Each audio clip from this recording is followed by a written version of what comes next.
महाराज ने राजकुमारी के स्वयंवर पर तीरंदाजी प्रतियोगिता रखी। जिस राजकुमार का निशाना अचूक होगा, राजकुमारी का विवाह उसी से होगा। प्रतियोगिता से एक एक करके सभी प्रतिद्वंदी बाहर होते गए और आखिर में केवल महाबली और भालासुर ही बचे। दोनों प्रतिद्वंदियों का निशाना अचूक है और वो एक के बाद एक निशाने पे तीर मारते ही गए। घंटों तक ऐसे ही चलता रहा। ऐसे तो मेरी बेटी कुंवारी रह जाएगी। प्रतियोगिता को और मुश्किल किया जाए। एक सेब को ऊपर उछालो, उस पर जो सही निशाना लगाएगा वही विजेता होगा।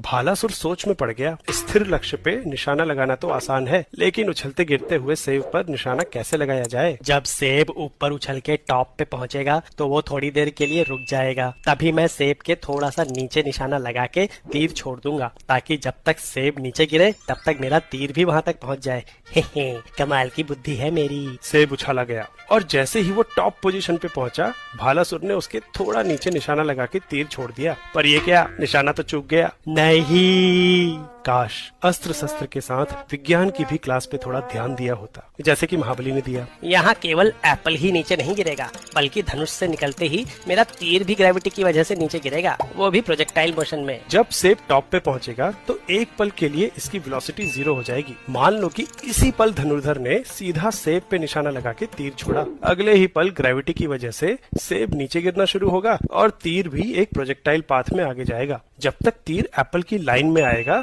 तब तक एप्पल और तीर की हाइट बराबर होगी, मतलब तीर निशाने पे लगेगा। ऐसा कैसे होगा, मेरी समझ में तो नहीं आया। इसको ऐसे समझते हैं, मान लो तुम एक बहुत बड़ी लिफ्ट में हो जो लगातार नीचे गिर रही है और लिफ्ट के अंदर एक सेब भी है जो तुम्हारे साथ गिर रहा है। ये वैसा ही होगा जैसे कि तुम स्पेस में हो, मतलब तुम्हारे लिए अब ग्रेविटी है ही नहीं। ऐसे में अगर इस एप्पल पे तीर मारना है तो निशाना ठीक इसके ऊपर लगाना पड़ेगा। तीर सीधे जाके एप्पल पे ही लगेगा, क्योंकि ग्रेविटी के अभाव में ना एप्पल नीचे गिरेगा ना ही तीर का प्रोजेक्टाइल मोशन होगा। गौर करने वाली बात यह है कि जमीन पे खड़े ऑब्जर्वर के लिए तीर अभी भी प्रोजेक्टाइल मोशन में ही है, पर अंदर तुम्हारे लिए नहीं। लेकिन एक बात का ध्यान रखना कि लिफ्ट में एप्पल के पास कोई इनिशियल वेलोसिटी ना हो, यानी तीर ऐसे टाइम पे छोड़ना जब एप्पल की वेलोसिटी 0 है, यानी जब वो टॉप